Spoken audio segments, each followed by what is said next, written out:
Salut Internet et bienvenue dans cette vidéo où vous allez découvrir pour chacun des 197 pays un lieu symbolique pour son histoire. Mixer histoire et géographie, vos deux thèmes préférés, ça ne peut que donner une vidéo beaucoup trop cool. Mais attendez, avant ça on me dit dans l'oreillette que cette vidéo est sponsorisée. Je me permets d'interrompre ce programme pour vous rappeler que la Terre s'est faite bombarder à plusieurs reprises par des astéroïdes de type Gontran. Les quelques survivants du premier impact se raréfient à mesure que de nouvelles météorites tombent sur la planète. L'unique moyen de se protéger est de se cacher sous le seul matériau capable de résister à l'apocalypse, des coques Rhino Shield. Notre dernier reporter sur place, moi-même, a souhaité faire le portrait d'un de ces survivants de l'extrême qui ne perd pas espoir de voir cette situation s'améliorer. Monsieur, pourquoi ramassez-vous des coques? Parce que j'ai faim, monsieur. Ah, c'est trop solide. Vous savez, au pire, j'en ferai une armure, une maison. Une maison, s'il y a un caillou qui revient, ça c'est bien. Et ça c'est pas mal pour me laver, ça. Dans ce monde maintenant hostile, dominé par l'absence de tout et la présence de rien, cet homme semble être à la recherche futile d'un bâtiment, me dit-il, pour une histoire de prophétie. Le seul bâtiment construit avec la technologie Shock Spread, un des matériaux les plus efficaces du marché qui absorbe et disperse les chocs pour bien protéger la structure, voire conditions en magasin. Enfin bon, le même matériau que les coques Rhino Shield. En son sein se trouverait la pièce manquante. Bon, il est clairement un peu cinglé, c'est sûrement la déshydratation qui... Ah, il avait raison le con visiblement. Bon alors la prophétie dit que ce bâtiment renferme un véhicule permettant de quitter la Terre, bon en gros une fusée. Allons voir si c'est bien réel. Bienvenue, élu. Tu as trouvé le chemin vers la Sainte Coque. La Sainte Coque. On va parler d'une fusée. Oui, c'est bien cela. Suis-moi. Une fusée, hein, Ok.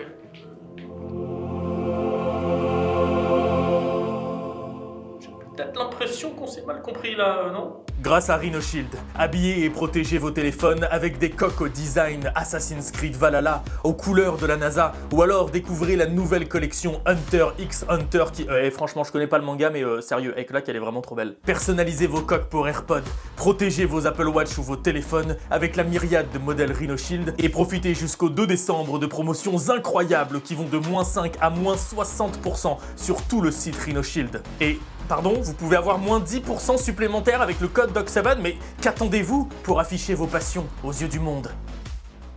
Allez, posez-vous confortablement, mettez-vous à l'aise, là on est parti pour voyager aujourd'hui. Et ah oui, avant que j'oublie, j'ai besoin de votre aide, de vos avis, de vos découvertes, et ça se passe au pays numéro 67.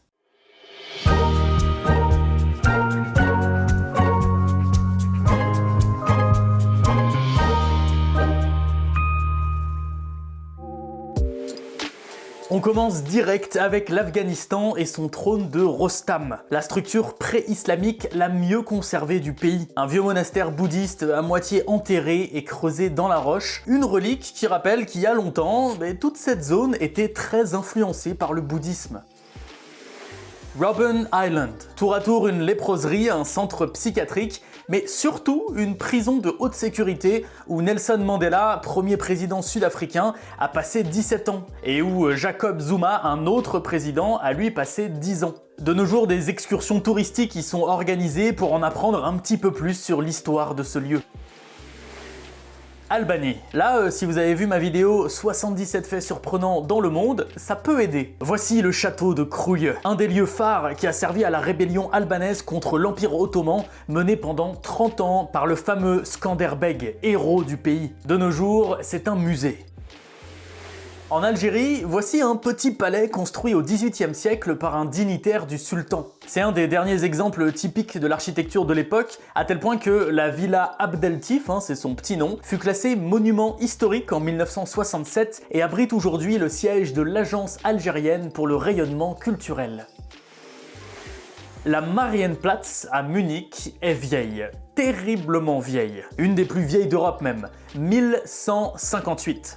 Et puis, quasiment 500 ans plus tard, en 1638, a été érigée en plein milieu la colonne Sainte-Marie. Tout en haut, il y a la Vierge Marie sur un croissant de lune en or, mais ce qui est vraiment intéressant, ce sont les 4 petites sculptures en bas. Des angelots qui se battent contre un lion qui représente la guerre, un basilic pour la peste, un dragon pour la famine et un serpent pour l'hérésie.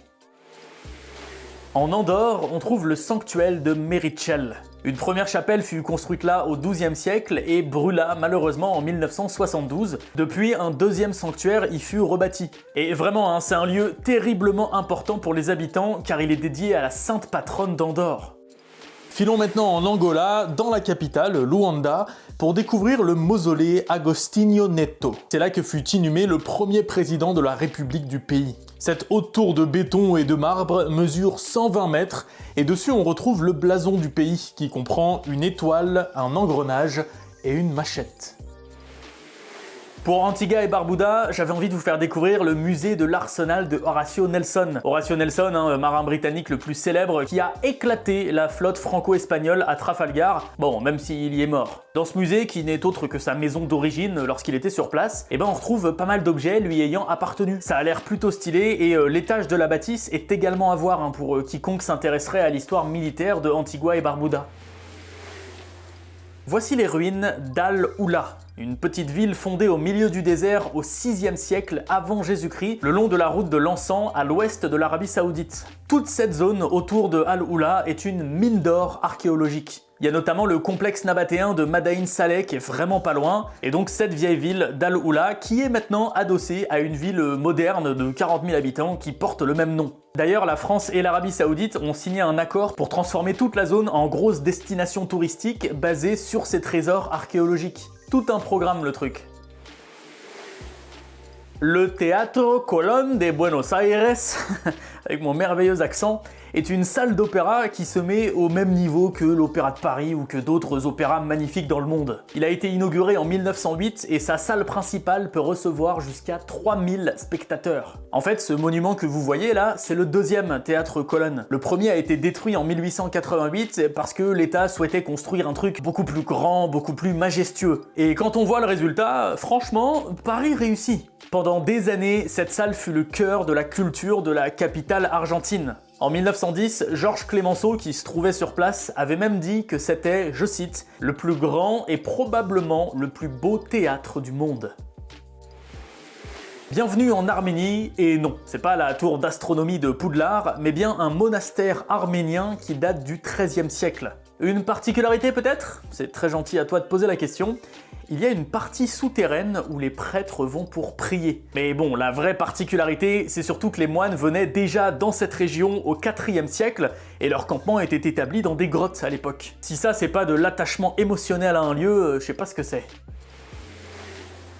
J'ai eu la chance il y a pas mal d'années de bouger un petit peu en Australie, mais jamais en Tasmanie. Et vraiment, cette île est en haut de ma bucket list. Et ce vieux bâtiment, plus que chargé d'histoire, est une des raisons du pourquoi. Le centre pénitentiaire de Port Arthur, où furent envoyés des milliers et des milliers de condamnés britanniques. Un des bagnes les plus connus du pays. Et forcément, moi qui viens de Guyane, ça a tout de suite de l'écho quand on parle de bagne. L'Autrichien qui me vient tout de suite en tête à chaque fois, c'est Mozart. Quoi de plus emblématique quand on se trouve à Salzbourg que de visiter sa maison natale, dans laquelle il est né en 1756. C'est aujourd'hui un musée avec des objets inestimables comme son premier violon d'enfant, son violon de concert, son clavicorde et son clavecin. Voici un volcan de boue. Dans la réserve nationale historico-artistique de Gobustan, en Azerbaïdjan, on en trouve des centaines. Mais surtout, on trouve là-bas environ 600 000 peintures rupestres. Faut vraiment se dire que c'est considérable et surtout terriblement instructif en termes d'histoire humaine. En face de la capitale des Bahamas, Nassau, se trouve Paradise Island, une petite île remplie de casinos, d'hôtels de luxe et du plus vieux phare des Antilles. Ouais, à l'extrémité de l'île, ce petit phare guide les bateaux depuis plus de 200 ans. Après, quand on voit son intérieur, on se dit que ce serait peut-être temps de le retaper. Le royaume de Bahreïn est un de ces pays qui me fascine. Tout petit, totalement inconnu d'une énorme partie de la population, coincé sur son petit archipel et pourtant riche d'une histoire vieille de plusieurs millénaires. Au nord de l'île principale, le temple de Barbare. Rien à voir avec un quelconque éléphant, ce site qui regroupe en fait 3 temples les uns sur les autres date d'une civilisation antique pleine de mystères car méconnue d'Ilmun. C'est un des très rares lieux permettant aux scientifiques d'étudier cette ancienne civilisation. Je trouve vraiment le package pays méconnu basé sur une civilisation méconnue terriblement attirant.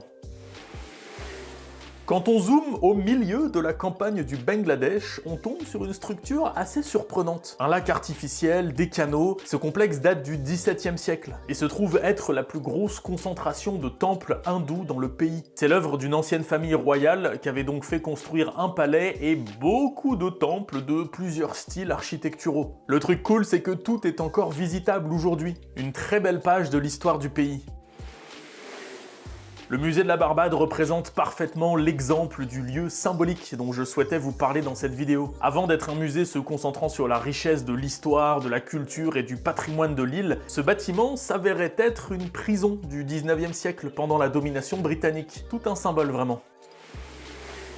L'histoire de la Belgique est tout aussi compliquée qu'une partie de risque à 50 joueurs. Non mais je vous jure, avant d'être la Belgique actuelle, ce territoire fit par exemple partie de la Première République française, mais aussi des Pays-Bas espagnols. J'ai bien dit Pays-Bas espagnols, hein. Faudra peut-être qu'on parle de ce détail de l'histoire un jour en vidéo. Enfin bref, si je dis ça c'est pour comprendre pourquoi j'ai choisi l'ancien champ de bataille de Ramilly, sur lequel les armées du Royaume de France et de la Bavière ont affronté en 1706 une coalition composée du Royaume d'Angleterre, du Saint-Empire germanique, des Provinces-Unies des Pays-Bas et même du Danemark. Un melting pot européen qui illustre parfaitement comment s'est formée la Belgique. Qui dit Belize dit temple maya. Et pour honorer l'attachement du pays à cette longue culture, le bâtiment de l'Assemblée nationale de Belize, qui se trouve dans sa capitale, Belmopan, ressemble à ça, un temple maya. Une espèce de temple maya moderne. Moment de mémoire au Bénin avec le mémorial de la porte du non-retour. Érigé en 95, c'est un arc de béton et de bronze qui commémore la déportation des millions de captifs mis en esclavage en direction des colonies d'outre-Atlantique. Qui dit Belize dit temple maya, mais qui dit Bhoutan dit temple bouddhiste. Voici le Tachicho Dezong. Avant d'être le chef-lieu du gouvernement, cet endroit était un monastère et une forteresse bouddhiste. Sa première version, construite en 1216, fut déplacée à Thimphu quand la capitale s'y transféra. Ouais, parce que déplacer une forteresse, c'est aussi simple que de déplacer une voiture, visiblement. Mir. Alors non, pas ce Mir, pas celle-là non plus, Mir la ville, en Biélorussie. 2300 habitants et un château, une forteresse construite au 15e siècle. Ce qui est passionnant avec ce lieu, c'est qu'il a eu 1000 vies. Abandonné pendant plus d'un siècle, puis guerre napoléonienne, puis restauration et reconstruction, bam, les nazis qui débarquent, puis à la fin de la guerre ça devient des logements, et c'est aujourd'hui un musée indépendant, mais ouais, il en a fait du chemin. Le tout premier empire birman s'appelait le royaume de Pagan, et sa capitale portait le même nom. Aujourd'hui on l'appelle Bagan, et c'est un site archéologique gigantesque. Sur 50 km² de surface, plus de 2800 monuments y ont été recensés. Des temples à perte de vue qui aident à comprendre le fonctionnement et l'organisation du coin il y a 1000 ans.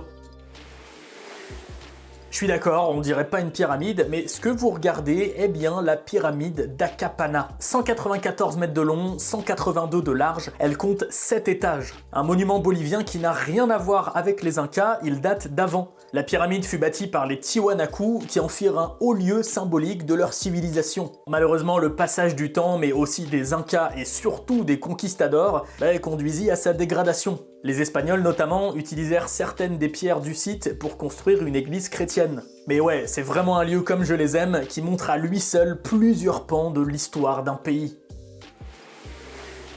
Pendant la guerre de Bosnie-Herzégovine, la ville de Sarajevo est assiégée et donc complètement coupée du monde. Pour permettre un ravitaillement en vivres, en matériel de guerre et en aide humanitaire, un tunnel a été creusé en secret en 93. Il passait sous l'aéroport et permettait de rejoindre l'extérieur. De nos jours, un musée se trouve à l'un des bouts du tunnel qui débouchait dans une maison. Le monument des 3 Dikgosi est tout un symbole au Botswana. Il met en avant 3 chefs de tribu du pays qui s'étaient rendus en Angleterre à la fin du 19e pour parlementer avec la reine Victoria. Construit en 2005, il est aujourd'hui le monument touristique le plus visité de la capitale du pays. Au cœur de Sao Paulo, au Brésil, voici le monument de l'Ipiranga, qui célèbre l'indépendance du pays. Il fut nommé ainsi en référence au fameux cri de l'Ipiranga, le discours du prince régent Pierre de Portugal en faveur de cette indépendance, prononcé près de la rivière Ipiranga le 7 septembre 1822, et qu'il termine en criant « L'indépendance ou la mort. Ah, le Brunei, ce petit pays si paradoxal. Il doit sa richesse au pétrole, alors quel meilleur symbole qu'un monument dédié à ça? Le monument du milliardième baril, construit en 1991, à côté du tout premier gisement du pays. Et vraiment là-bas, c'est une fierté nationale. On oublie souvent le glorieux passé de la Bulgarie, et notamment le fait que son territoire ait un jour constitué une terre d'accueil pour le puissant peuple thrace. J'avais donc envie d'y faire référence aujourd'hui en vous parlant du tombeau d'Alexandrovo, une tombe thrace du coup, qui date du 4e siècle avant notre ère, et à laquelle on a donné le nom d'un village situé non loin. Elle fut découverte en 2000 et on peut en apprendre beaucoup plus sur elle et sur cette civilisation au musée de l'art thrace, qui se situe juste à côté.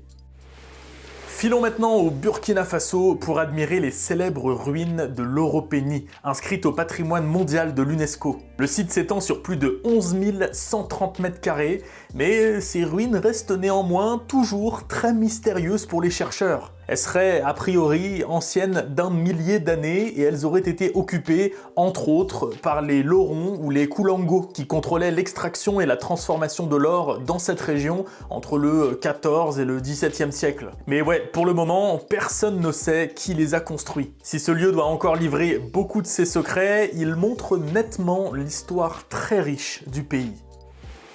Je sais que j'en ai déjà parlé, mais je ne pouvais pas ne pas vous remontrer ce lieu dans cette vidéo. Voici le monument de l'unité nationale, érigé pour tenter d'unifier les différentes ethnies du Burundi. Dessus, on trouve gravé la date du 5 février 1991, soit la date de l'adoption du pacte de l'unité nationale. Malheureusement, ce pacte ne sera, comme vous le savez, pas vraiment respecté. Les conflits entre ethnies vont déboucher sur le terrible génocide de 1993. Mais depuis, chaque année, une grosse fête a lieu tous les 5 février au pied de ce monument.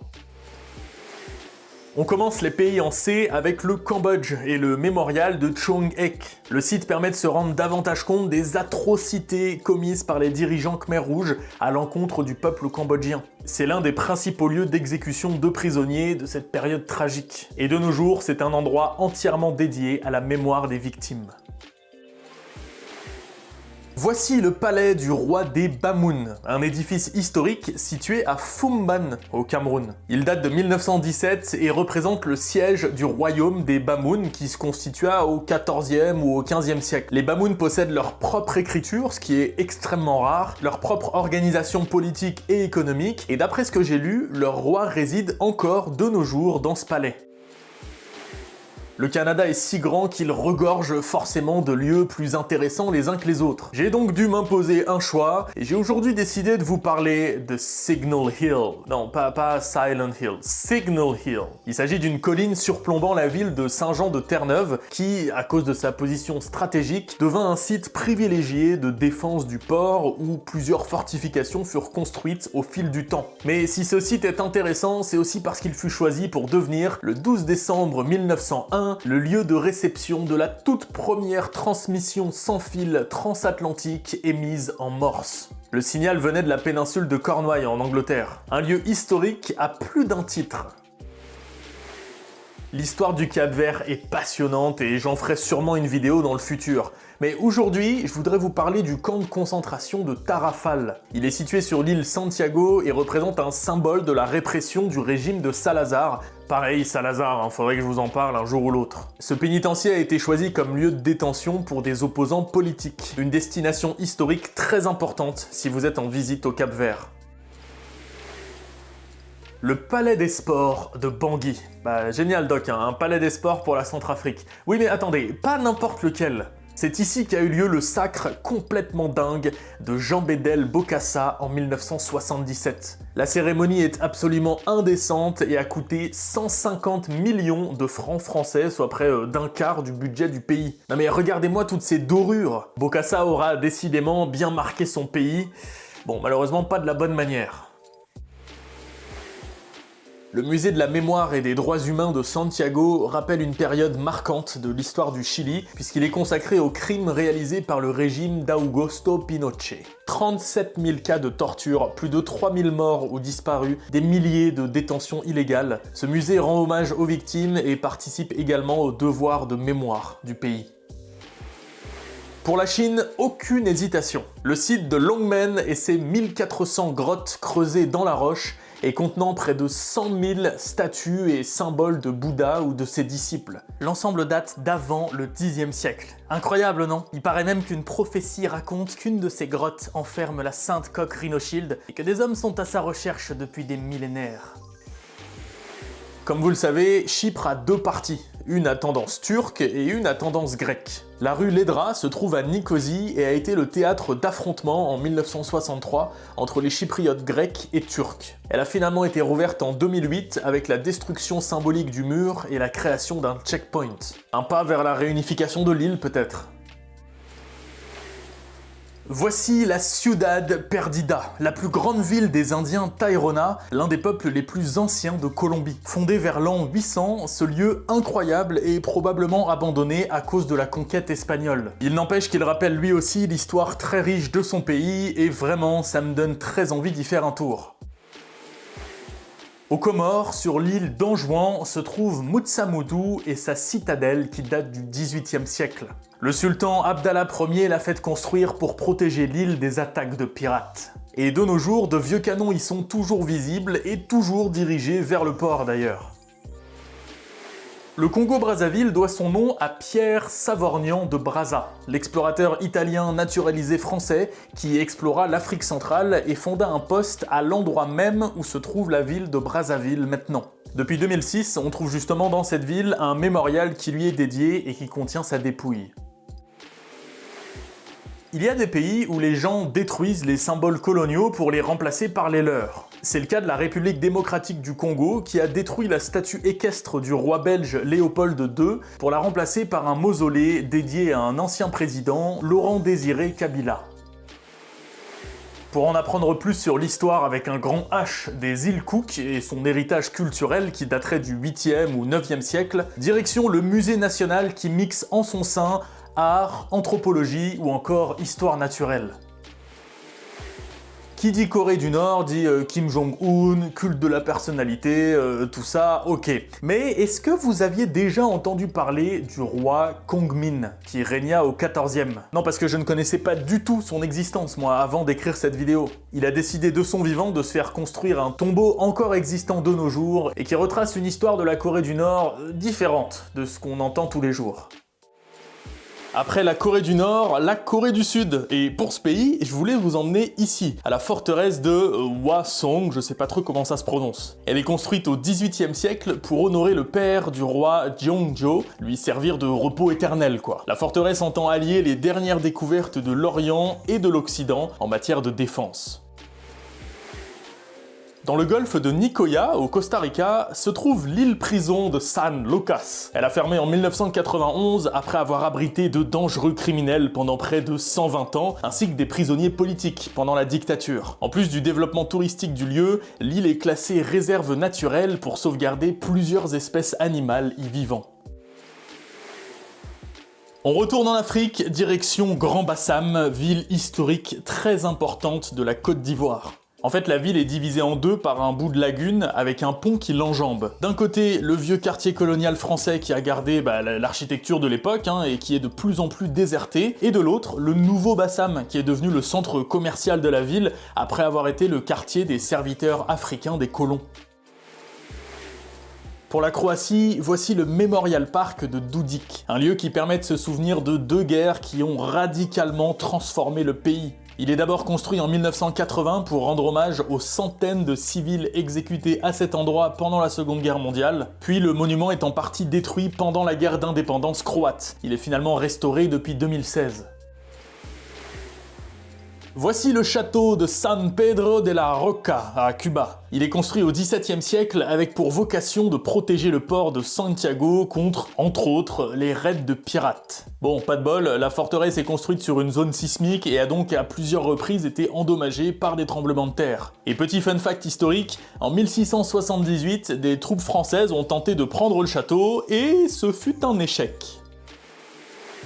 D comme Danemark, et son musée consacré à l'auteur danois le plus connu au monde, Hans Christian Andersen.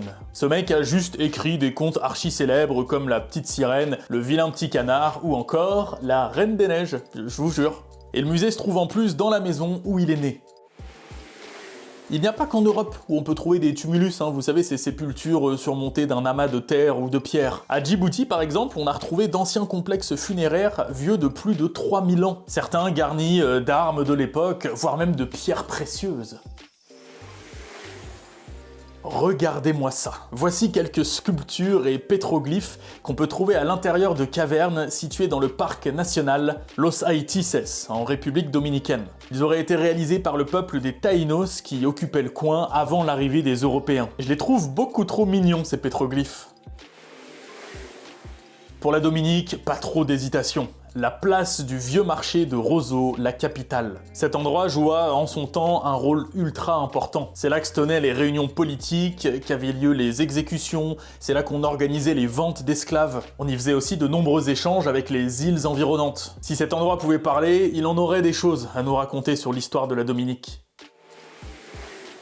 On trouve tellement de lieux cool en Égypte qu'il est toujours difficile de faire un choix. Aujourd'hui, j'avais envie de vous parler de la cité engloutie de Héracléon. La ville a disparu depuis bien longtemps sous les eaux et elle fut retrouvée en 2000 sous 8 mètres d'eau à environ 7 km des côtes égyptiennes. Une sorte de petite Atlantide, quoi. Ce qui est le plus intéressant, c'est qu'en raison de son histoire, la cité n'a pas pu être pillée comme d'autres villes égyptiennes. Les explorateurs ont ainsi découvert des milliers et des milliers d'objets de culte, de statues, etc. Une mine d'or pour comprendre le passé. Rendons-nous maintenant aux Émirats Arabes Unis et plus précisément à Ili. Site archéologique de renom, on peut y voir des tombes circulaires qui datent de 2500 à 2000 avant notre ère. Mais le plus dingue, c'est une fosse collective qui n'avait jamais été pillée avec un trésor funéraire génial pour les archéologues. Ok, l'Équateur. Vous pensez peut-être qu'on va parler Inca? Non, on va parler pré-Inca, avec les pyramides de Cochasqui. Ce site énorme de 200 hectares nourrit une des légendes les plus emblématiques du pays, celle de la cheftaine Quilago, qui a défendu la cité contre l'empereur des Incas, Huayna Capac. Mais ça, je vous le raconterai dans une prochaine vidéo. La guerre d'indépendance d'Érythrée a duré 30 ans et un des moments clés est l'opération Fenkel, qui a eu lieu dans la ville de Massawa. Un mémorial composé de 3 tanks a été érigé là pour ne jamais oublier l'un des moments les plus importants de l'histoire de l'Érythrée. Petite exception pour l'Espagne. Je veux pas vous parler d'un lieu précis, mais d'une ville, Valladolid. C'est en quelque sorte le lieu de création du pays, car c'est là où se sont mariés Isabelle Ier et Ferdinand II d'Aragon pour allier la Castille et l'Aragon, formant ainsi les prémices de l'Espagne moderne. Mais en plus, c'est aussi la ville où se trouve la dernière résidence de Christophe Colomb, ainsi que l'emplacement de sa première tombe. Première parce qu'il a ensuite été déplacé à Séville. Le château de Tumpea en Estonie a une histoire qui part un petit peu dans tous les sens. D'abord construit en bois par les habitants de Revala, il est ensuite conquis par les Danois, puis par les Suédois, par les Russes, il devient alors le chef-lieu gouvernemental provincial, puis à l'indépendance en 1918, bam, il devient estonien et accueille le Parlement. Une fresque historique à lui tout seul. En Eswatini, voici le parc mémorial de Sobusa II, qui s'est battu pour l'indépendance du pays en 1968. Pas loin, on trouve le musée national qui explique toute l'histoire du pays et des Swazi, originaires de cette région.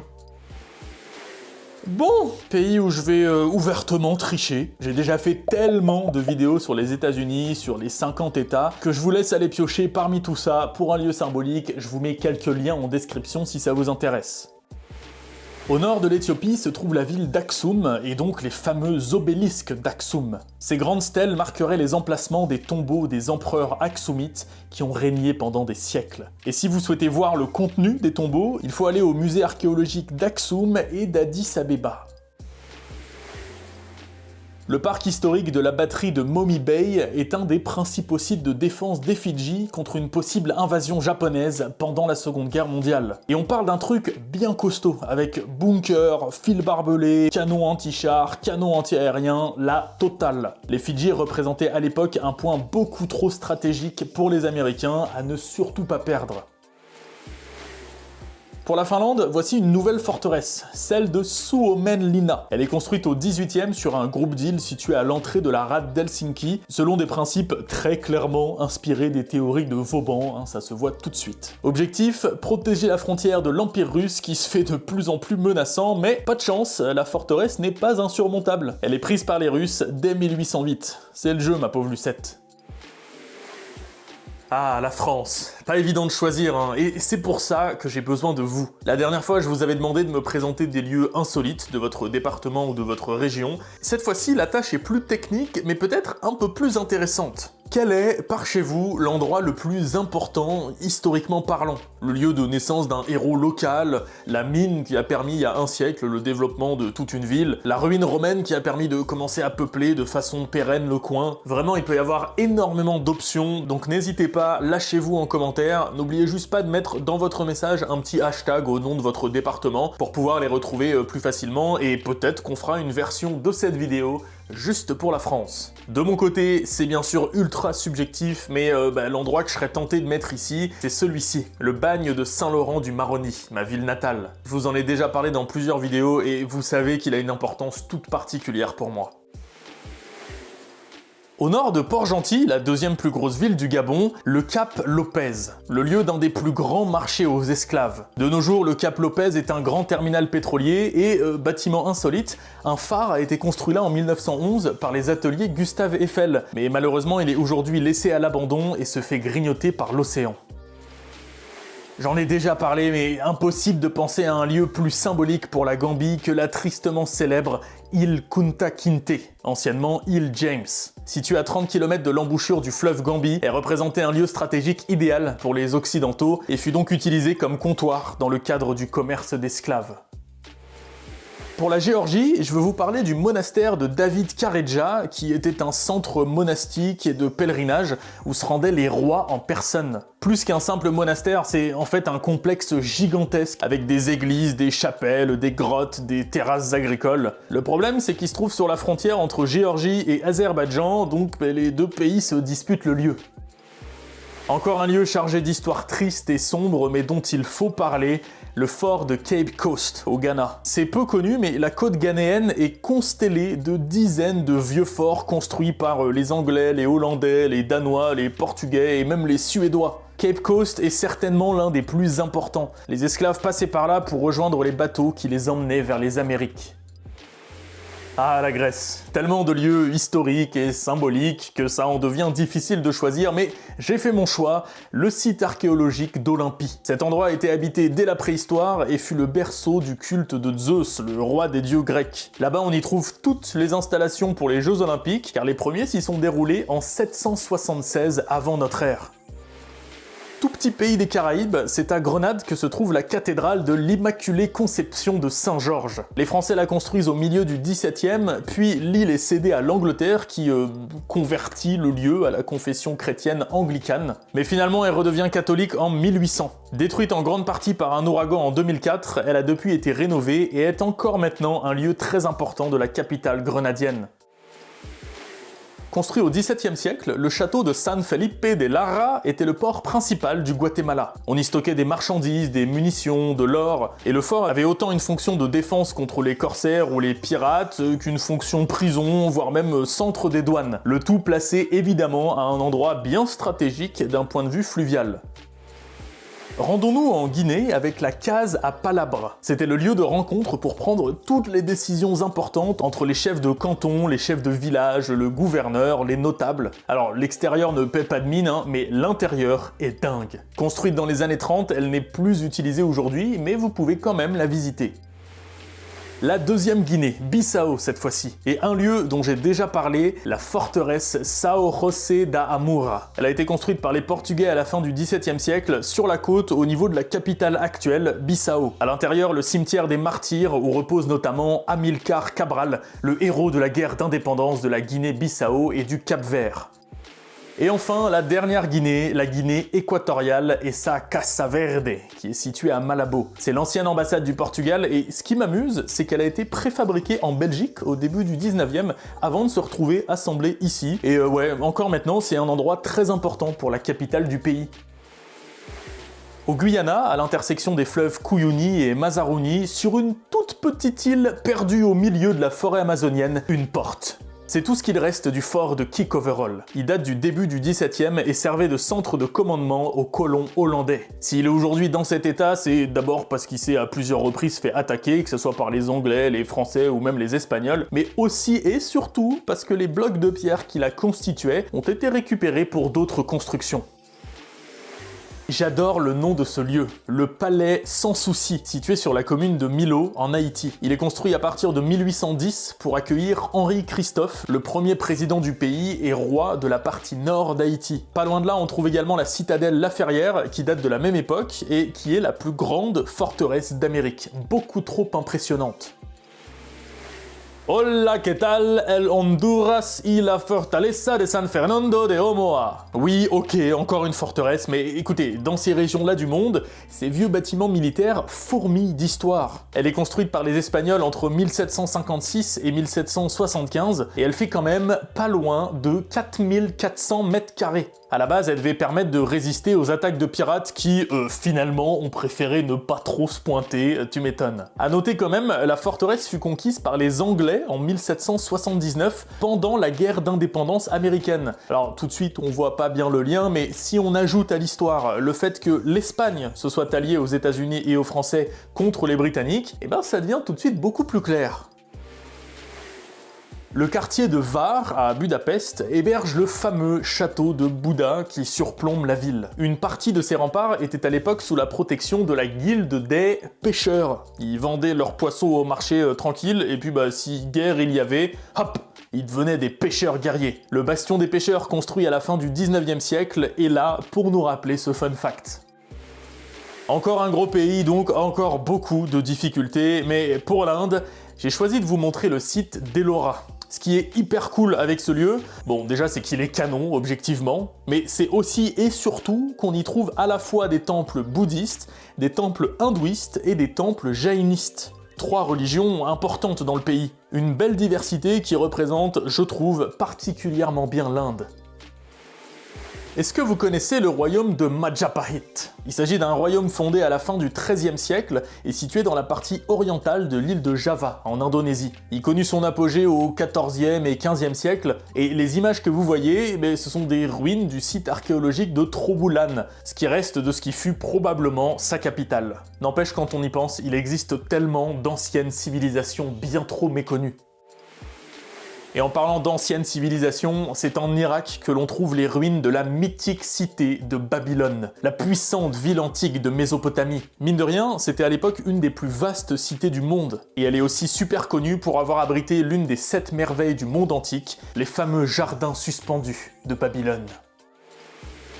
Pour l'Iran, aucune hésitation, les ruines de la forteresse d'Alamut, aussi appelée le Nid d'Aigle. C'est là qu'Hassan Ibn Sabah aurait, à la fin du 11e, début 12e, rassemblé ses adeptes. C'est retranché dans cette forteresse réputée imprenable qu'il aurait lancé contre ses ennemis de mystérieux commandos de tueurs, et cette communauté se faisait appeler la secte des Achachines. Tu sais maintenant d'où vient le mot assassin. Voici le mémorial de la grande famille de Dublin, en Irlande. Il vient commémorer ce tragique épisode qui a eu lieu de 1845 à 1849. Cette famine aurait décimé jusqu'à 1 million de personnes, soit plus de 10% de la population de l'île. Pour l'Islande, allons un peu dans la nature avec le site de l'Althing, dans le parc national de Thingvellir. C'était le lieu où se rassemblaient les différents chefs islandais une fois par an, de 930 à 1798. C'est un peu comme si notre Assemblée nationale faisait ses réunions dans le massif des Vosges. Voici le mont Carmel en Israël, et nous ce qui nous intéresse c'est juste là, le site archéologique situé sur son versant occidental, les grottes de Nahal Meharot. 4 grottes dans lesquelles on trouve à la fois des restes ou des traces de passage d'hommes du Néandertal et des premiers Homo sapiens. Ce qu'on a retrouvé là-dedans représenterait, accroche-toi bien, près de 500 000 ans d'évolution humaine. Direction Venise et son palais des Doges. Vous vous attendiez certainement à des ruines romaines pour l'Italie, mais non. Le palais des Doges est dingue. Déjà par son architecture gothique et renaissance, puis par le nombre d'œuvres d'art qui se trouvent à l'intérieur, mais surtout par son histoire. Pour ne citer qu'une seule anecdote, saviez-vous que Casanova y avait été emprisonné et qu'il était le seul à jamais s'en être évadé? Bon, forcément, en Jamaïque, musée de Bob Marley. Ouais, bon, peut-être un petit peu trop évident. Alors dans ce cas-là, cette superbe maison coloniale de Kingston, avant d'être achetée par le gouvernement puis restaurée, elle appartenait à George Stibel, qui, d'après ce que j'ai lu, aurait été le premier millionnaire noir de la Jamaïque. Il a fait fortune en investissant dans des mines d'or au Venezuela, et son ancienne demeure est aujourd'hui l'un des monuments historiques les plus célèbres du pays. Le 1er avril 1954, au Japon, est inauguré le parc du Mémorial de la Paix de Hiroshima, un lieu évidemment en souvenir des victimes du bombardement atomique du 6 août 1945. Le parc rassemble de nombreux monuments ainsi qu'un musée, tout un symbole pour la paix et la mémoire.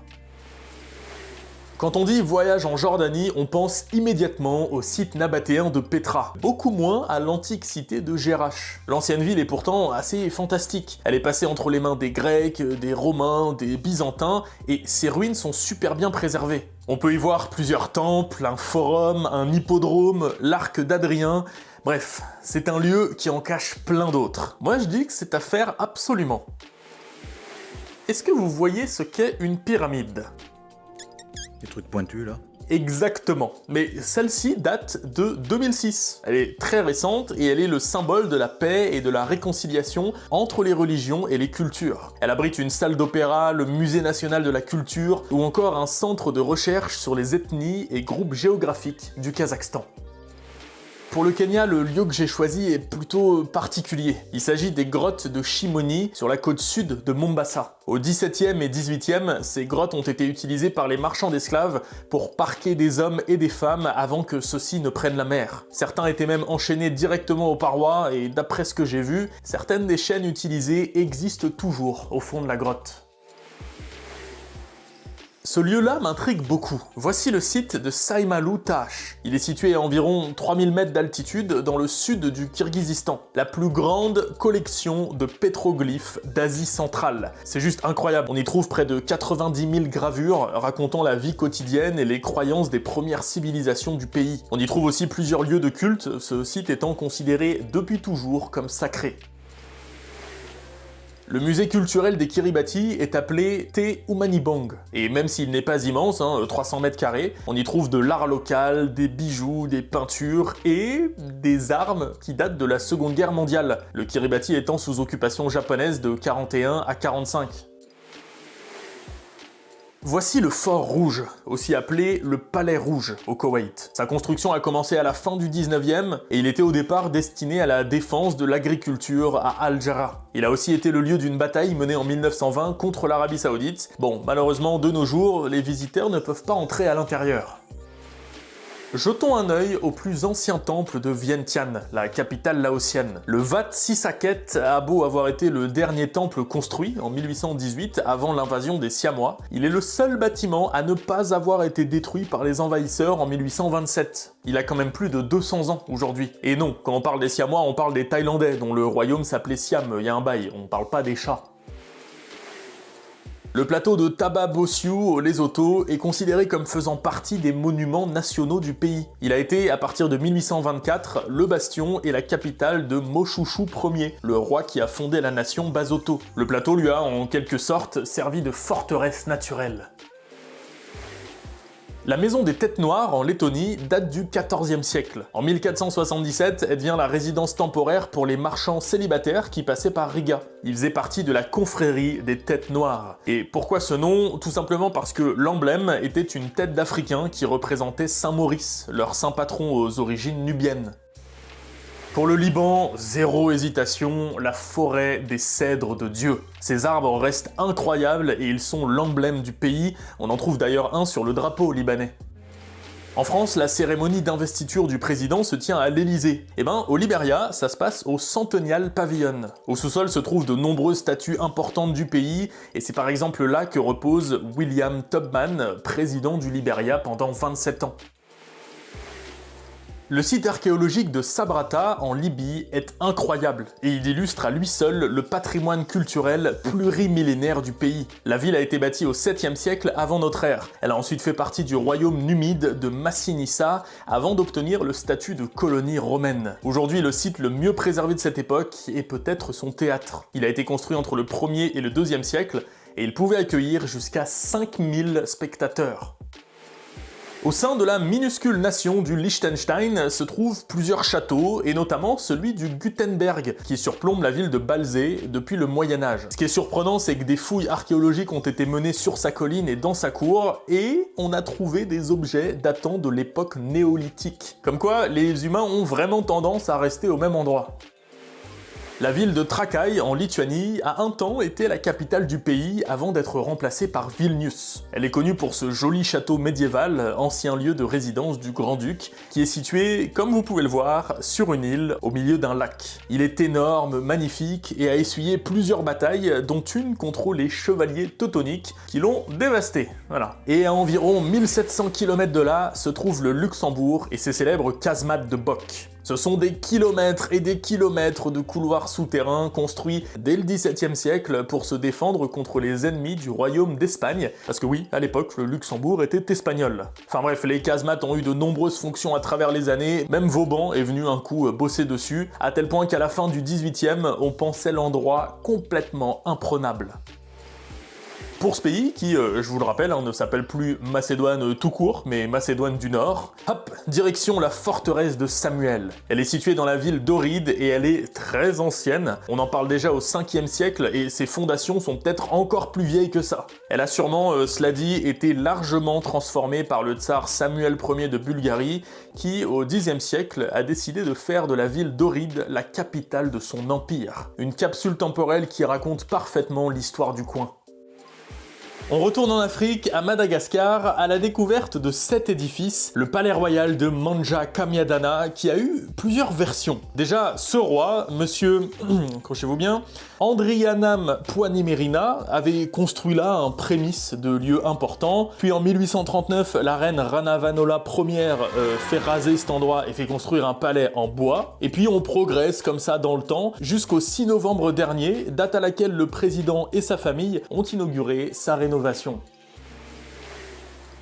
Les grottes de Batu en Malaisie offrent un spectacle plutôt exceptionnel. Pour les voir, il faut pas avoir peur de grimper quelques marches, mais vraiment la récompense est magnifique. Plusieurs des grottes ont été aménagées en temple pour former un immense sanctuaire hindou. La statue gigantesque qu'on peut voir au pied de l'escalier est récente, elle a été placée là en 2006. Elle mesure plus de 40 mètres de haut et représente le dieu Murugan.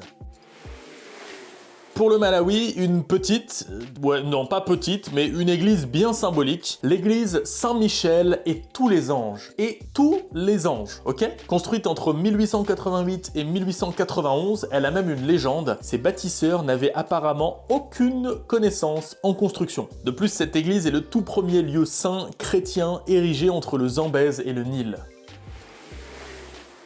Le Tsunami Monument à Malé, aux Maldives, est, comme son nom l'indique, dédié aux très nombreuses victimes du terrible tsunami de décembre 2004.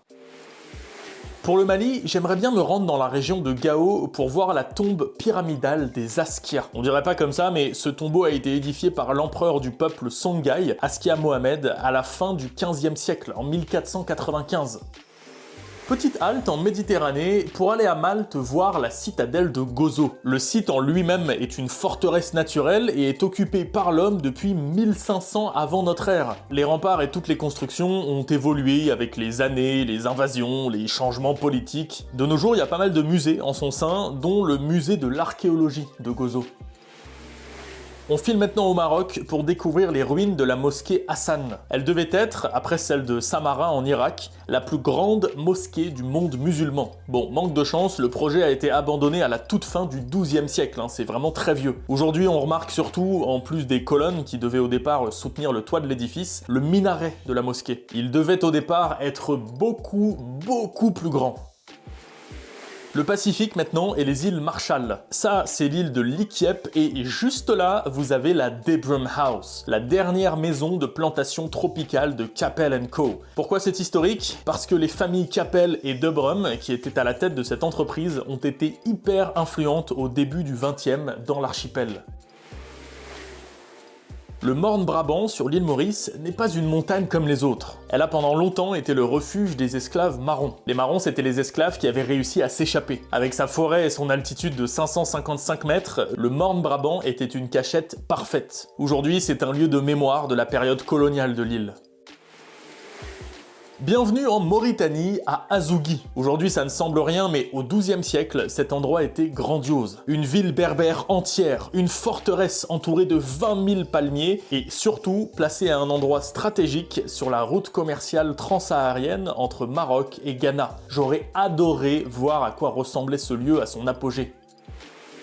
Autre site archéologique, celui de Monte Alban au Mexique. Et non, la cité n'est ni maya ni aztèque, elle aurait été habitée il y a environ 2500 ans par le peuple Olmec, puis elle est devenue une cité zapotèque, elle a même été ensuite, autour du XIIe siècle environ, été envahie par les Mixtèques. Tant de noms de civilisations bien moins connus que l'éternel trio Inca, Maya, Aztèque. La ville a été construite au sommet d'une montagne qui a été rasée, mise à niveau. Et ce que je trouve assez incroyable, c'est qu'on y a retrouvé ce qu'on appelle les dansantes. Des stèles gravées représentant des hommes nus dans de drôles de positions. Peut-être des prisonniers sacrifiés ou des personnes atteintes de différentes maladies qu'on a pu à l'époque prendre pour des êtres exceptionnels, on sait pas trop. Dans la vidéo sur les 197 lieux les plus fous et insolites du monde, je vous avais parlé, pour la Micronésie, des ruines de Nan Madol. Eh bien, figurez-vous que ce site n'est pas le seul de Micronésie à avoir abrité une cité antique. Ouais, on trouve les ruines d'une autre ville ancienne, celle de Lelou, située juste à côté de l'île de Kosrae. Les recherches archéologiques menées sur place ont prouvé l'existence d'une société très stratifiée, avec des classes sociales bien hiérarchisées. Ça a l'air complètement fou. À Chisinau, la capitale moldave, il y a un parc. Dans ce parc, il y a des chemins. Et l'un d'entre eux est celui qui nous intéresse, l'allée des classiques. Inaugurée en 1958, elle avait à la base 12 bustes d'écrivains, poètes, aristocrates moldaves et roumains. Puis à la chute de l'URSS en 91, l'allée s'est enrichie et on y trouve aujourd'hui 28 bustes d'artistes et leaders politiques. Remontons dans le temps et faisons un stop en 1297 à Monaco. C'est le moment où François Grimaldi libère Monaco de la domination génoise et instaure la dynastie des Grimaldi. Comment a-t-il fait? Eh bien, il s'est tout simplement déguisé en moine, a demandé l'asile aux Génois, et quand la nuit est tombée, il a ouvert les portes à ses soldats. Le cheval de Troie passait à 2 doigts de s'appeler le moine de Monaco quand même. Aujourd'hui, on peut voir la statue de Malidia, donc de François, dit le rusé, en moine, brandissant une épée, symbole de Monaco. Les Mongols voient dans Genghis Khan le père de la nation mongole. Ils ont donc érigé en 2008, au bord de la rivière Toula, une imposante statue de 30 mètres de l'ancien chef suprême. La statue est orientée vers l'est, vers le lieu de naissance du conquérant, et elle est creuse. Il est donc possible de monter jusque dans la tête du cheval pour observer la vue. Au fond des Bouches de Kotor, au Monténégro, la petite ville de Kotor, dans laquelle se trouve la forteresse de Saint-Jean. Vieille de plusieurs siècles, elle fut surtout agrandie lors de la domination vénitienne de la zone. Elle est à l'abandon depuis 1918 et ses ruines sont visitables, faut juste être courageux pour monter plus de 1000 marches. Après, sur le chemin, vous avez aussi la petite chapelle de Notre-Dame du Salut, construite par les survivants de la peste au XVIe siècle.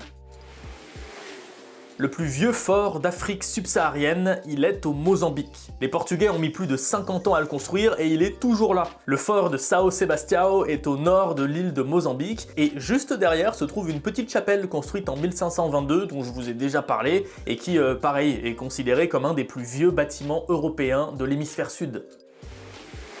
Voici pour la Namibie la forêt pétrifiée du Damaraland. Les quelques 50 arbres pétrifiés qui la composent datent d'il y a juste 240 à 300 années. Ah, excusez-moi, je crois que j'ai oublié le terme million, entre 240 et 300 millions d'années. Et il y en aurait encore plus en profondeur. Le pays est super fier de posséder un tel site qui a été classé monument national dès 1950. Nauru, petite île, mais grande exploitation minière. Les mines de phosphate sont emblématiques du pays car elles ont fait sa richesse, puis sa perte. Ouais, d'abord une source de profit dingue, les mines sont aujourd'hui à l'abandon, la raffinerie tombe en ruine, le tout sur un fond de crise sociale et environnementale, c'est pas la joie en ce moment à Nauru. On s'envole maintenant pour le Népal et le village de Lumbini. C'est ici que serait né un gars un petit peu connu, Siddhartha Gautama, autrement dit le Bouddha. Voilà. C'est donc, comme vous pouvez vous en douter, un lieu de pèlerinage plutôt célèbre dans le monde bouddhiste. Il est même organisé des tours autour des vestiges liés à la naissance du personnage. On rechange de continent et c'est vraiment ce que j'adore avec cette série, qu'on passe d'un continent à l'autre comme ça. Retour en Amérique centrale, au Nicaragua et sa prison 21. Ce centre de détention ouvre ses portes en 1921 pour ne fermer qu'en 1979. Il est le théâtre de nombreuses scènes de torture, il abritait beaucoup de prisonniers politiques. Et depuis l'an 2000, on a installé au sein de la prison le musée des légendes et traditions. On y trouve pas mal de choses, mais notamment des mosaïques et des peintures murales sur les thèmes des tortures ayant eu lieu sous les différents régimes de la famille Somoza. Peut-être qu'un jour on s'intéressera aux histoires des différents pays d'Amérique centrale parce qu'il y a vraiment beaucoup de choses à dire.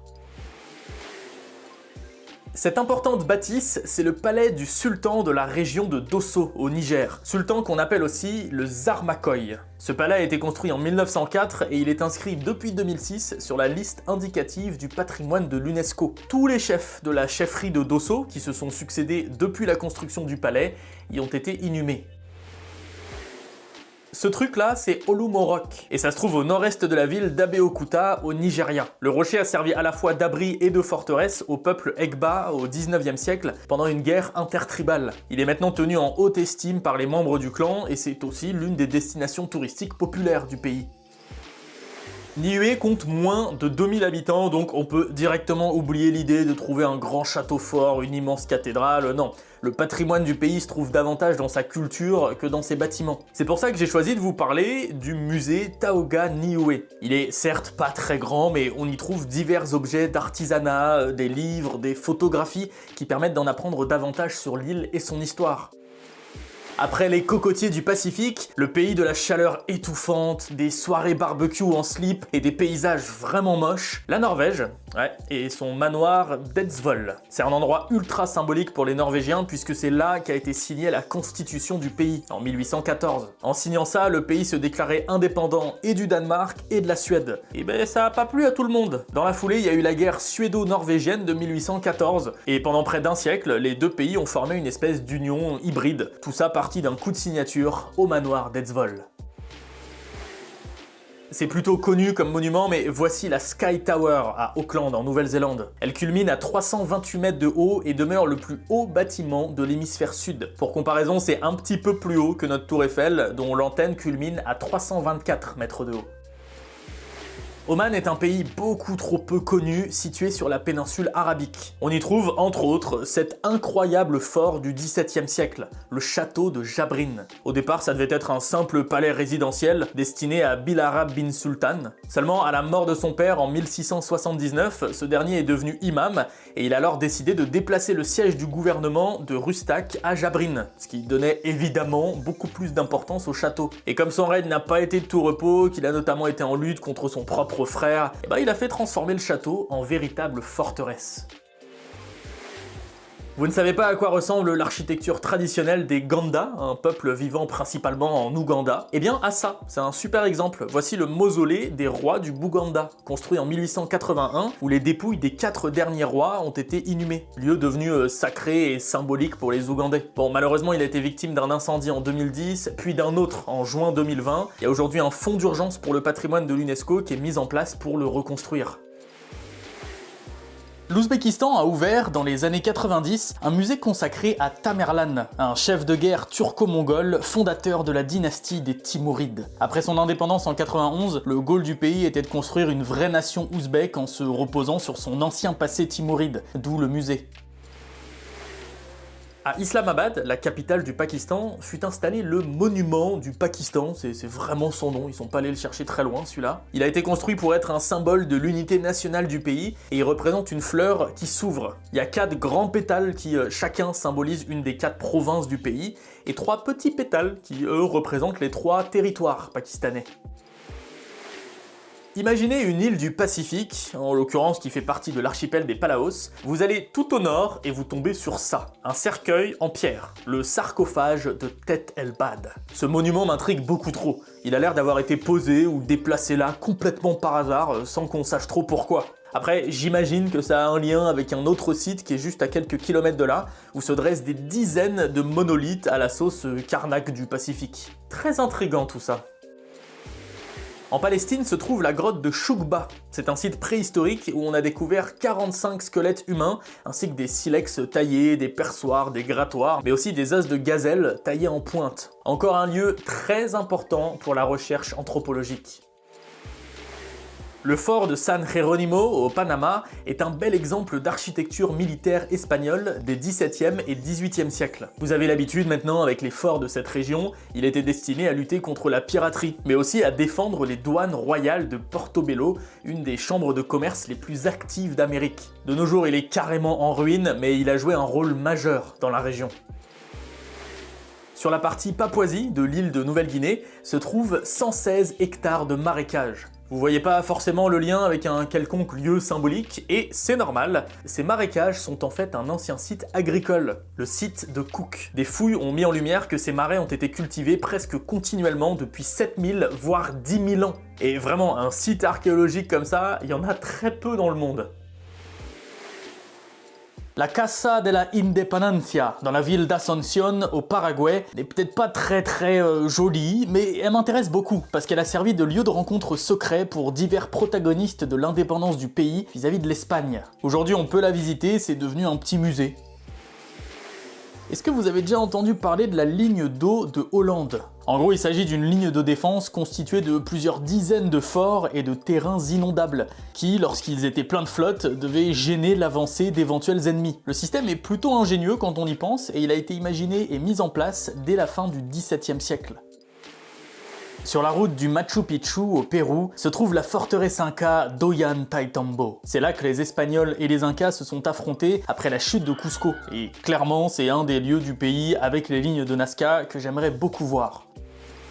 C'est peut-être un peu cliché, mais aux Philippines, j'ai envie de vous parler de la statue de Lapu-Lapu. Lapu-Lapu, c'est un roi du pays qui, dans la première moitié du XVIe siècle, a résisté à l'envahisseur espagnol. Il est notamment connu pour avoir participé à la bataille de Mactan, au cours de laquelle l'explorateur Magellan est mort. Un héros aux Philippines, ce Lapu-Lapu.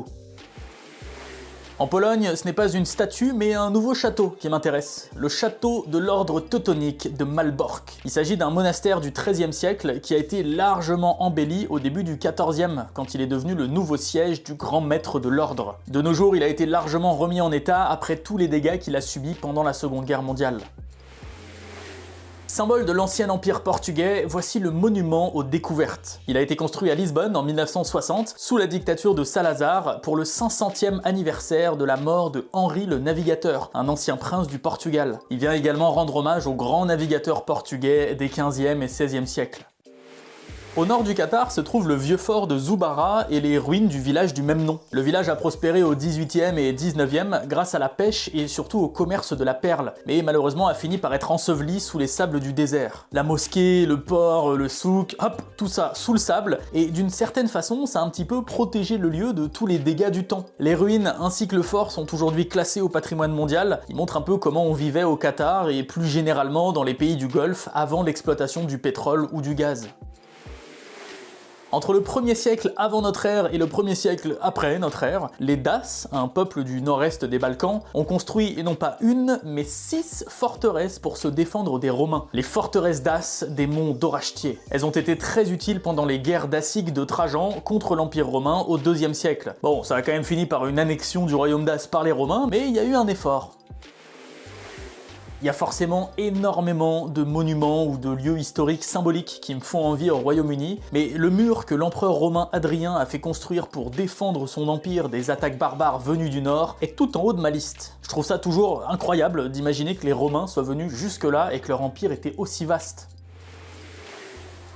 Voici le mémorial du Kourgan Mamayev en Russie. Construit entre 1959 et 1967 pour rendre hommage à la bataille de Stalingrad, il sert aussi de mausolée à Vassili Tchoukov qui dirigeait les troupes soviétiques à Stalingrad. Ce sont d'ailleurs ces traits qui ont été donnés à l'une des statues du site. L'autre statue, celle dite de l'appel de la mère patrie, était tout simplement, au moment de sa création, l'une des plus grandes du monde avec la statue de la liberté. 85 mètres si on compte l'épée, 87 mètres si on rajoute le piédestal. On termine les pays en R avec le Rwanda et le mémorial du génocide de Kigali. Il vient commémorer le génocide de 94 des Tutsis au Rwanda, génocide qui a quand même fait plus d'1 million de morts. Le centre a été inauguré en 2004 et plus de 250 000 personnes y ont été inhumées. Le sucre fait partie de l'histoire avec un grand H de Saint-Christophe et Niévès. Alors je vais vous parler de la St. Kitts Scenic Railway, construite entre 1912 et 1926, qui apportait le sucre de canne des plantations au moulin. Les rails parcourent 29 km au total et malgré la fermeture de l'exploitation de sucre en 2005, le train continue de rouler pour les touristes et pour leur expliquer l'histoire du pays. Il paraît même qu'il serait le tout dernier chemin de fer des Caraïbes. Au sud de la Martinique, l'île de Sainte-Lucie, qui tire son nom de la Sainte-Lucie de Syracuse. Là-bas, c'est le monument national de l'indépendance qui m'attire. Il a été inauguré il y a tout juste un an, le 3 octobre 2019, à Castries, pour fêter les 40 ans de l'indépendance du pays par rapport au Royaume-Uni. Saint-Marin, tout petit pays bien souvent oublié, est-ce que vous saviez qu'il y a une statue de la liberté là-bas? Alors non, pas celle-là, celle-ci est faite en marbre de Carrare et a été offerte à la ville par l'allemande Ottilia Eyhart Wagner en 1876 en symbole de liberté. C'est cohérent avec son nom et surtout c'est cohérent avec l'histoire de Saint-Marin, petit bout d'Italie indépendant depuis des siècles et fervent défenseur de ce mot si utopique qu'est la liberté.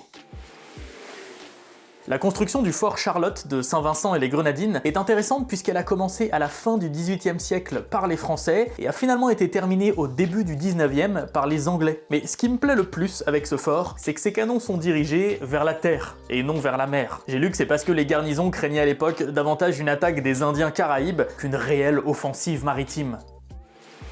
L'histoire des îles Salomon est indissociable de la Seconde Guerre mondiale et de la fameuse bataille de Guadalcanal, une des îles principales de l'archipel. On trouve encore là-bas énormément de vestiges de cette page importante de l'histoire. Des carcasses d'avions, des obus, des mémorials. On y trouve aussi la statue de Jacob Vuza, un soldat local qui, après s'être fait capturer, torturer et laisser pour mort par les Japonais, parvint à s'enfuir et prévenir les Américains d'une attaque imminente. Un vrai héros du pays.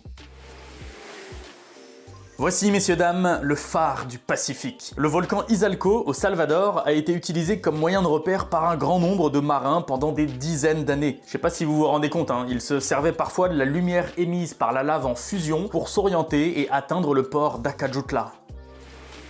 La plus vieille construction humaine des îles Samoa semble être le monticule de Pulemelei, qui, à première vue, ne ressemble à rien. Mais en fait, c'est bien une pyramide de pierre de 12 mètres de haut sur une base de 65 par 60 mètres qui a au moins 900 ans.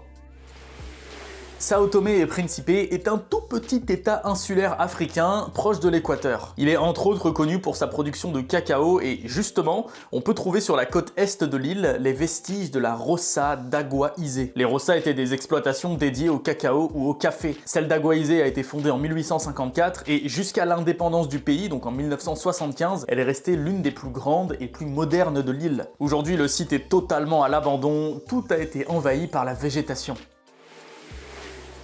Construite en 1776, la maison des esclaves de l'île de Gorée au Sénégal est un édifice très important dans l'histoire du commerce triangulaire. Comme ça, on dirait une jolie maison rose sympathique, mais elle accueillait à l'époque des centaines d'esclaves enfermés à 15 dans des petites cellules de même pas 5 mètres carrés avant d'embarquer pour l'Amérique. Le monument est classé à l'UNESCO depuis 1980. Notre prochain monument est parfois appelé le Versailles serbe. Construit à la demande du roi Milan Ier à la fin du 19e, c'est la résidence royale des dynasties Obrenović et Karađorđević jusqu'en 1918. Le Stari Dvor, c'est son nom, a été très endommagé pendant les deux guerres mondiales, mais il a été rénové et accueille depuis 1961 l'assemblée de la ville de Belgrade. Les ruines de la mission de Venstown sont importantes pour l'histoire des Seychelles. À la fin du 19e, les missionnaires de l'église présents dans l'archipel construisent un complexe comprenant écoles, dortoirs, cuisine, sanitaires et laveries pour accueillir les enfants d'esclaves libres travaillant dans des plantations pour un salaire minuscule. Aujourd'hui, on peut voir les fondations de ce lieu sur lesquelles la nature reprend progressivement ses droits. Pour le 164e pays de notre liste, le Sierra Leone, direction le Fourah Bay College. Fondé par les Britanniques en 1827, cette université est tout simplement la première, non pas du pays, mais de toute l'Afrique de l'Ouest, à avoir été construite sur le modèle des universités occidentales. Le rayonnement de cet établissement était tel qu'il a fait venir des étudiants nigérians, ghanéens, ivoiriens, etc. La ville dans laquelle il se situe, Freetown, a même, pendant la période coloniale, été surnommée l'Athènes de l'Afrique, en raison de la qualité de l'enseignement qu'on pouvait y trouver. Pour la cité-État de Singapour, penchons-nous sur son emblème, le merlion. En son honneur a été bâtie cette statue à la tête de lion et au corps de poisson, une sorte de lion-sirène, d'où le nom d'ailleurs Merlion, un mélange entre mermaid et lion. Et d'où vient cet emblème? Eh bien, il a été choisi par l'Office du tourisme en 1964, en référence à la légende de Sang Nila Utama, un prince qui aurait aperçu un lion sur l'île de Singapour. D'ailleurs, Singapour en sanskrit veut dire l'île aux lions. Et autant il y a eu des tigres dans le coin, autant les lions, not so much, hein. Retour en Europe et retour dans le monde médiéval avec le château de Spiš, qui est tout simplement l'un des plus vieux châteaux fortifiés d'Europe. Il a appartenu pendant un temps au roi de Hongrie, il a résisté aux assauts des puissants Tatars venus de l'Est et il a joué un rôle très important dans toute la région.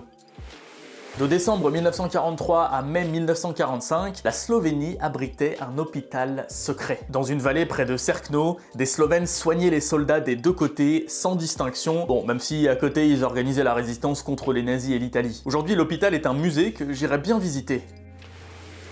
Pour la Somalie, je voulais vous présenter à la fois le monument de l'indépendance et le mémorial de guerre d'Hargeisa. Ces monuments ont été érigés pour commémorer la volonté des habitants de l'État non reconnu de Somaliland de se séparer de la Somalie. Et ils représentent tous les deux, pour les habitants de la province, un symbole de leur lutte. L'avion qui se situe en haut du mémorial de la guerre vient par ailleurs rappeler le bombardement de la ville par l'armée somalienne pour réprimer la rébellion nordiste. Ce bombardement avait détruit près de 70% de Hargeisa. Entre 2500 et 1480 avant notre ère, le royaume de Kerma occupait la Nubie jusqu'à la frontière avec l'ancien empire égyptien. Sa capitale, Kerma, existe toujours au Soudan, mais sous forme de site archéologique. On a trouvé des milliers de tombes, des sépultures royales, on a retrouvé le temple principal et même des quartiers résidentiels tout autour. Cette statue est très importante pour le Soudan du Sud. Elle représente Garang de Mabior, un héros national qui fut le dirigeant de l'armée de libération des peuples du Soudan et qui œuvra pour l'indépendance du pays. Le livre sous son bras symbolise d'ailleurs les accords de paix qu'il a réussi à négocier. Les ruines de Polonnaruwa sont celles d'une ancienne capitale du pays pendant la monarchie des Polonnaruwa. Mais la star de ces ruines, c'est le temple bouddhiste Galvihara et ses 4 Bouddhas taillés à même la roche. Un véritable symbole du règne de Parakramabahu Ier, grand roi sri-lankais. Même en Suède, il y a des peintures rupestres, et assez récentes pour le coup, hein. Les plus vieilles dateraient d'il y a 3 ou 4000 ans. Elles représentent diverses scènes de la vie quotidienne, et ce qui est le plus incroyable, c'est le nombre de gravures sur le site. Il y en a des milliers. Elles ont d'ailleurs été colorées en rouge a posteriori, pour être plus visibles. Allez, on allège un petit peu le ton de cette vidéo avec un lieu bien cliché historiquement, mais tellement délicieux, la maison Caillé. C'est la plus vieille marque de chocolat suisse qui est encore en vente, parce qu'elle a été fondée en 1819 quand même, il y a juste 200 ans. La fabrique de Brock, leur usine, ne date que, entre guillemets, de 1899 et est ouverte au public. Vous pouvez aller visiter comment se fait le chocolat. C'est peut-être pas le bâtiment le plus emblématique du Suriname, mais j'avais quand même envie de vous montrer quelques images de la magnifique synagogue Neve Shalom, un des bâtiments les plus imposants de la ville de Paramaribo, la capitale. Petit fun fact, juste à côté, il y a une mosquée tout aussi magnifique, preuve que les différentes religions peuvent cohabiter. Pendant un long moment, Bosra, en Syrie, fut la capitale de la province romaine d'Arabie, puis elle devient une étape importante sur la route vers la Mecque. Aujourd'hui, il en reste des murailles épaisses, le théâtre romain, des mosquées et des ruines datant des premiers chrétiens. Malheureusement, en 2018, des tirs d'artillerie de l'armée syrienne endommagent partiellement le théâtre. Voici pour le Tadjikistan la statue d'Ismail Samani, un émir perse qui fonda l'empire des Samanides. Les Tadjiks considèrent cet empire comme leur socle, un peu comme les Français et les Gaulois. D'ailleurs, en plus de rendre hommage à ce personnage avec cette statue, ils ont aussi donné son nom au plus haut pic du pays, un pic qui se lève quand même à plus de 7000 mètres d'altitude et qui s'appelait avant le pic Staline. Sur l'île de Kisiwani, en Tanzanie, se trouvent les ruines de la cité de Kilwa, témoin de la puissance du sultanat de Kilwa. On peut donc y voir la grande mosquée, on peut y voir des palais, une prison, et vraiment, faut bien comprendre que le sultanat de Kilwa, à l'époque, donc il y a quelques centaines d'années, était terriblement puissant et prospère. Il rayonnait sur toute la côte Swahili. Ces vestiges ne sont qu'un tout petit témoignage de la puissance de ce sultanat. Le Tchad est connu pour son histoire préhistorique. On y a retrouvé de nombreux fossiles humains, mais pas que. Les gravures du plateau de l'Enedi, dans le nord-est du pays, sont un très bon exemple d'art préhistorique. On y trouve l'une des plus grandes collections d'art rupestre au Sahara. On n'a pas parlé de pont encore. Alors, pour la République tchèque, voici le pont Charles. Il se trouve à Prague et date du XIVe siècle, 700 ans qu'il relie la vieille ville au château. Son nom fait honneur au roi Charles IV, empereur du Saint-Empire, qui aimait particulièrement la ville.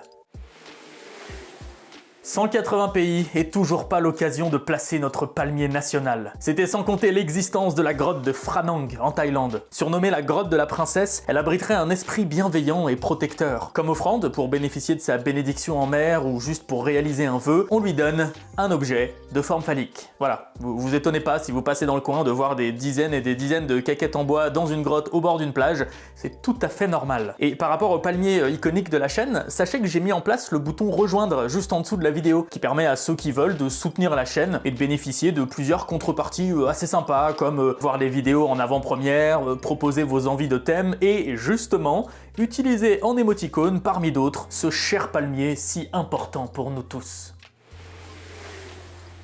Le 12 novembre 1991, l'armée indonésienne ouvre le feu contre les protestants timorais non armés et tue plus de 200 personnes. Cet événement a été filmé par des journalistes et suite à la pression internationale, entre autres, le Timor oriental est devenu indépendant. Eh bien, voici une statue en mémoire des victimes du massacre. Elle se trouve à Dili, la capitale du pays. Le monument de l'indépendance du Togo me fait un petit peu penser, vous savez là, à ce jeu qu'on voit de temps en temps sur les chaînes japonaises. Ok, blague à part, ce monument a été dévoilé le 27 avril 1960. Il commémore l'indépendance du pays vis-à-vis de la France. Et si vous voulez en savoir un petit peu plus sur le Togo, j'avais fait il y a quelques années une vidéo bien sympa à son sujet. Je vous mets le lien en description. Alors là, on va faire un petit medley de construction de l'empire Tui Tonga, qui s'étendait pendant des centaines d'années sur un territoire vraiment gigantesque, mais dont le pouvoir était centralisé sur Tonga Tapu, la plus grande île de l'archipel. Sur cette dernière, on trouve le Aamonga Amaui, porte qui menait aux territoires royaux. Bon, faut s'imaginer, parce que c'est juste une grosse pierre posée sur deux autres. 100 mètres plus loin, t'as aussi le trône du roi, le Makafakinanga. Je sais pas trop comment il s'asseyait dessus, parce que pareil, faut s'imaginer, après tout, c'est quand même bien vieux tout ça. Et puis, 11 km plus loin, autre lieu important, on a les tombes royales de Mu'a. À Trinidad et Tobago, cette statue de Hanuman, le dieu singe de la religion hindoue, est la plus grande de l'hémisphère occidental. Elle mesure environ 26 mètres de haut. Et si vous vous demandez pourquoi on a une statue hindoue sur une île des Caraïbes, c'est assez simple. Après l'abolition de l'esclavage au 19e siècle, les Britanniques ont employé des ouvriers venant d'Inde qui ont fait exploser la croissance démographique du pays. Et ben c'est ça qui explique que l'hindouisme soit aujourd'hui si présent sur l'île. Voilà d'où vient cette petite statue. Pas loin des lieux de tournage de Star Wars, en Tunisie, se trouve Chénini, un petit village troglodyte. Perché sur une crête, il est difficile d'accès, mais sublime et très important par le passé, notamment grâce à sa mosquée toute blanche qui servait de guide au loin pour les voyageurs. Avant-dernier pays hanté, le Turkménistan, et les ruines de Konya Urgench. Il s'agit des restes d'une importante ville de l'empire achéménide, un empire perse, et dont les premières fondations datent d'au moins le 5e siècle avant notre ère. La ville s'est ensuite faite marcher dessus par les Mongols de Genghis Khan au 13e siècle, avant d'être abandonnée. En Turquie, le Grand Bazar d'Istanbul paraît être un excellent candidat en termes de lieu historique pour le pays. C'est l'un des plus grands bazars du monde avec ses 58 rues intérieures et 4000 boutiques. Il existe depuis le milieu du 15e siècle. Le lieu que j'ai choisi pour Tuvalu est un petit peu singulier. C'est la piste d'atterrissage de l'aéroport de Funafuti, la capitale. Je l'ai choisi parce que c'est là que les habitants de l'île se rassemblent pour jouer au foot, au volley, pour discuter, pour se promener, faire des courses, etc. On y fait en gros ce qu'on ferait ailleurs sur la place centrale d'une ville ou d'un village. Et pour cause, il n'y a pas plus d'un avion par semaine qui se pose sur ce petit atoll. C'est quand même bien atypique. Voici la forteresse ukrainienne de Kamaniec-Podilski. Elle se situe dans la région de Podolie. Ça a été, à partir de la deuxième moitié du XIVe, l'un des remparts principaux de l'union polono-lituanienne contre les attaques des Tatars et des Ottomans. La forteresse est aujourd'hui considérée comme l'une des 7 merveilles du pays. Lions l'histoire et l'atypique, un petit peu. Dans la ville de Freibentos, on trouve un monument en hommage à Liebig. Liebig, la société qui fait des soupes. L'économie de la ville a principalement reposé, des années 1860 jusqu'à environ 1975, sur la viande de bœuf et ses dérivés. Et c'est dans cette branche que s'était spécialisée la Liebig Extract of Meat Company, qui exploitait à l'époque les cheptels bovins d'Uruguay et d'Argentine. Du coup, ouais, monument en hommage à la compagnie Liebig qui a tant apporté à la petite ville uruguayenne de Freibentos et qui est maintenant connu par chez nous pour ses soupes. C'est quand même assez délirant comme histoire. La grotte du millénaire de l'île d'Espiritu Santo au Vanuatu était connue depuis très longtemps par les ancêtres du village de Vunaspef, mais personne ne pénétrait jamais trop loin dedans, de peur de déranger les esprits qui pouvaient y résider. Ce ne serait que dans les années 80 que 2 villageois, j'imagine après avoir perdu un pari, s'y seraient aventurés réellement pour la première fois. Le site est ouvert au public depuis l'année 2000, d'où son nom, la grotte du millénaire.